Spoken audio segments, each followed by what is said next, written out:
first talk about how you can look at this from your birth chart.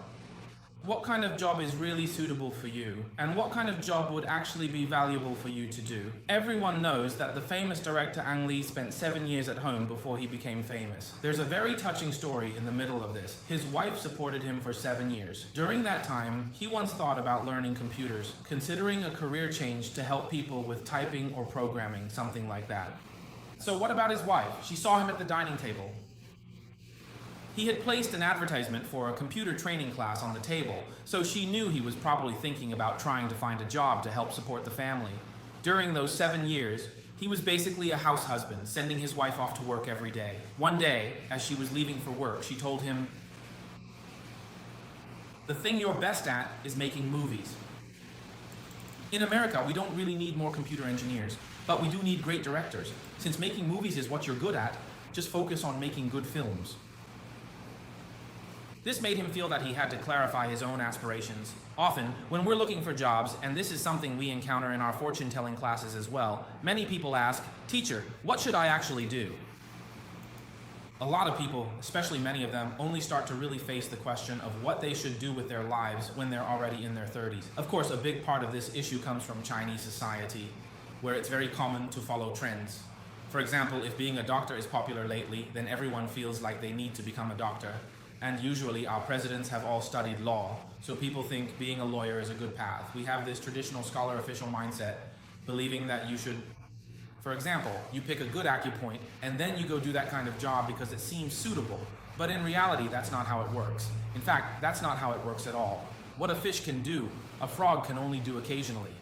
A dog absolutely can't do it, and if you ask a fish to do what a monkey can do, it's simply impossible. So we often use a value system that doesn't suit us to demand things of ourselves, but in reality, if we look at the Zi Wei Astrology chart, we can help ourselves find out what we are actually suited to do.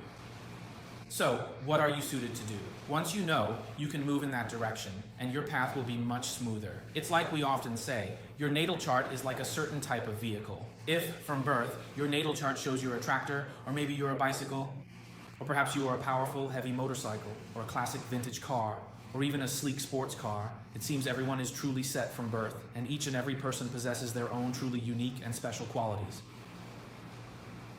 A supercar isn't necessarily better than a tractor, and a cultivator isn't necessarily more important than an SUV. What's important is whether you can find the path that's right for you. If you drive a Ferrari on a country road, that's a disaster. Or if you use a Ferrari as a cultivator, that's a disaster too. All we need to do is help ourselves find the road that suits us. So today, let's talk about how we can help ourselves find the right path. First of all, it's very important to understand that when we talk about work, we're really talking about life. What are all jobs, generally speaking? Usually, well, when we ask someone, "Hey, what line of work are you in?" most people will say, "Oh, I work in banking," or "I work in electronics." I work in all sorts of different things. But the problem is, if you think about it, every time a client tells me when I ask, "So, what line of work are you in?" and they say, "I work in banking," I want to ask them, "So, are you the owner of a financial holding company?" Usually that's not the case, right? In the banking industry, there are people doing sales, there are people in management. Management itself is divided into different areas, and then there are also people doing analysis. Oh, and then there are those who do market forecasting, those who handle investments, the financiers, and so on. Even the people standing at the entrance doing security are all part of the banking industry, but we automatically tend to think, "Oh, I work in banking, I work at such and such bank, so I'm in the banking industry," or "I work at such and such electronics company." Alright, so even in the electronics industry, it's the same. There are subdivisions like marketing, public relations, R&D, HR, and many, many other roles, but you can't just call yourself an electronics business person. Before we can identify our own value, we first need to understand what it means to have a job, what a job actually is. In fact, as the teacher often says, what's discussed on the value chart is real influence. So when you're talking about your job, you're actually not talking about which industry you're in. No, it's not about which industry. What it's really about is the actual content of the work you do.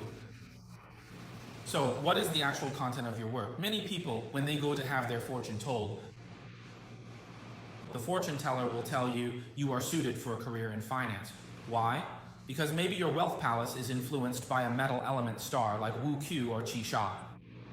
Oh, and the Wuku star is even more commonly mentioned. People will say, you should go into Wuku. So what is Wuku? Police officer or soldier, right? This kind of thing. But unfortunately, however, in Taiwan, if you add up the Army, Navy, and Air Force, plus the police force, plus the reserve security forces, and then add the customs officers, basically, if you count all the jobs that involve carrying a gun all together, all those positions combined, how many people is that? It's about 500,000 jobs. So, with about 500,000 people, if you consider all the possible combinations, like with astrology, zodiac signs, and the so-called Chai Po Gong, if you insist on matching the astrological palace with Chai Po Gong, there would be about 3 million possible combinations. But it's impossible for all 3 million people to squeeze into this field, right? So when you hear people say things like this during fortune telling, you can just skip it next time. Actually, what they're really talking about is, what is your actual job? What is your actual job? Why is it that people with the Wook star are often said to be among the 50? Because in ancient times, there weren't many professions to choose from, and people with the Wook star had to earn money through legitimate means. Plus, their personalities were resolute and upright. Oh, so of course it's very suitable for them to become soldiers, since what's needed is to be resolute, upright, and dedicated, as well as loyal to the country. But are there other professions that can also be like this? Oh, could it be that crosstalk performers can also embody these qualities? For example, engineers really need to be diligent, work seriously, and be upright, right? Loyal too. They wouldn't just sell the company's secrets. That makes them very suitable as well. So what I want to tell everyone is that many people mistakenly think that when we talk about professions, we're referring to specific industries, but actually what we're really talking about is the nature of the work itself. Look at railway workers from this perspective, because today we're talking about suitable jobs, right? If you look at the core beliefs within the railway worker profession, that's what truly aligns with your state. That's what really fits. It's not just about someone telling you, oh, you're suited for the banking industry. And even within banking, which part are you actually suited for? Most people aren't going to work in investment banking, right? If you had the ability to work in investment banking, you probably wouldn't be coming for a fortune telling session. So are you going to be a security guard at a bank? That might not be what you imagined either. That's the first important point, the first key point. So what's the second key point? What's the second point? When it comes to work, what is it that you care about most? Or when it comes to work, maybe it's about your achievements at work. Whether there's money or not, it doesn't matter. As long as you feel a sense of achievement, that's enough. People like this are usually those with the Shen Gong or Huaji in the Guanwu Palace. If you don't have this in your natal chart, but suddenly during a major luck cycle, Huaji enters the Guanwu Palace, you might feel that as long as your work is fulfilling, that's enough. There's usually another situation. If Shen Gong is in the Fude Palace, you might wonder why that is. Well, Fude represents your mental state. I place so much importance on my spirit, on the value of my soul, so of course, whether it's about being in a relationship or about work, what I care about is whether what I'm doing makes me feel happy and fulfilled.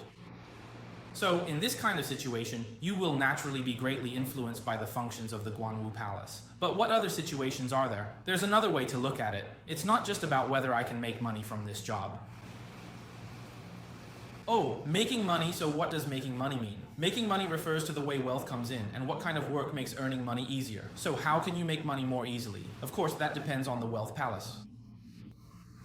How can you make money? It depends on both the wealth palace and the fortune palace, these two palaces. You need to look at these two palaces. Why do I say two? Because you can't just analyze one palace in isolation, right? At the very least, you have to consider the one opposite it. Oh, and the one roughly opposite is the fortune palace. The wealth palace is what truly shows whether you can make money from your job, not the career palace. The career palace reflects your work attitude and your working conditions, while the wealth palace indicates whether, by actually doing this line of work, you can earn money. This is also a very important point. Of course, usually when you come for a fortune reading, I'll ask people, so what is it that you hope for? If what you hope for is achievement in your career, then we can just discuss the career palace. If you hope to make money, then we can just talk about the wealth palace. For example, someone might be suited to be an artist in terms of their career, but when it comes to managing finances, they're more suited to be an insurance salesperson. So if he wants to make money, he should be an insurance salesperson. If he becomes an artist, he'll be in trouble. But if he doesn't need money, then he can be an artist and doesn't have to be an insurance salesperson. All right, I know what you're going to ask. Is it possible to have both? Is it possible to have both? Even though that might sound a bit greedy, I still want to discuss it. Could you have both? Of course it's possible. How? It's possible to have both. First of all, first, let's look at your career palace. Let's look at your career palace. All right, your career palace. If I tell you you are suited for your energy transforms. So in terms of design or creative work or anything that relies on brainstorming and coming up with ideas, this type of work is suitable for you. You'll only be happy doing this kind of job. So what kind of jobs are these usually? Lianjin, right? Oh, and Tanlang too. Oh, sometimes Tiantong as well. Oh, and those who like to think a lot and do a lot of things usually prefer this type too. Jobs that rely on ideas. Tianji. Sometimes Tianji as well, especially when Tianji is together with Tai-Yin. So my audience is like this. I'm suited for work that relies on my mind, my knowledge, my creativity, and my ideas. That's the only way I'll be happy. Right? At the same time, my wealth palace as well. Oh, in this particular part, everyone might genuinely consider that I could potentially... In my natal chart, the focus is on the company, and then in the major luck cycle, the wealth palace. The major luck wealth palace tells me that I should go and work in banking or something related to money. Oh, something related to money, huh? How could it be related to money? And then they tell you about Tianfu. Did you ever work in banking? Heifu. Oh, or things like that. What kind of dance music is that? Oh, this kind of thing, right? Okay, so logically speaking, I would only make money if I worked in banking or finance. And then investments in this area, things like that. But in reality, what about my actual job? It's intrinsically related to creativity and strategic planning. So in this particular situation, what exactly should I do? If you happen to work in a traditional banking institution, that is perfectly fine. However, if you are engaged in creative and innovative planning work within the broader banking industry, then you can most certainly and directly showcase your inherent value. You can unequivocally and directly demonstrate your true worth and significant contribution. For example, I once had a client who was very skilled at marketing, extremely capable, and then he really understood the digital image market. But where was he all this time? He was always in the e-commerce sector, that particular area. Later, when he came to me for a fortune reading, I told him that he should move into the fashion industry. If he moved up in that direction, his work energy and abilities would be utilized to a much greater extent. Why would his abilities be better utilized? Why is that? Because this person only likes to stay at the surface level. Oh, his Zitan is his own Zi Wei. He was born under the Ming Palace. All right, so he naturally has a sense of taste for Zi Wei. Tan Lang represents peach blossom luck, and Tan Lang is also knowledgeable. Zi Wei has leadership abilities, so I directly suggested that he go into the fashion industry. Moreover, it would be best if it were the international fashion industry. In this way, it aligns with his value because in the digital image industry, in the e-commerce circle, there are experts everywhere, and everywhere you turn, there are competitors. But the kind of taste he has for products and the refined sense for pop culture that's so important in the fashion industry, his strengths in that area actually can't be fully utilized in the e-commerce sector. However, when he gained experience in e-commerce and then placed himself in the fashion industry, his innate talents, his sharp sensitivity to things, and his unique perspective will be greatly enhanced. It strengthens his original marketing abilities, and in this way, he actually stands out in that circle right away, shining and making a name for himself, and is able to realize his true value. All right, so first, you need to clarify exactly what kind of work you want to do. It's about the job content, not the industry. Second, you need to think about whether what you really want is to realize your own value and find fulfillment in your work, or if you just want to make money. Third, if you hope to both make money and satisfy your sense of value at the same time, then you can look for that within the type of work you enjoy.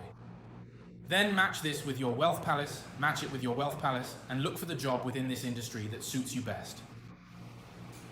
You need to integrate these three frameworks and concepts and then relate them to the personality traits usually discussed in books. Only by interpreting them through the Wealth Palace, Career Palace, and Life Palace can you truly find the job that suits you best. Only then can your career luck and financial luck be fully realized.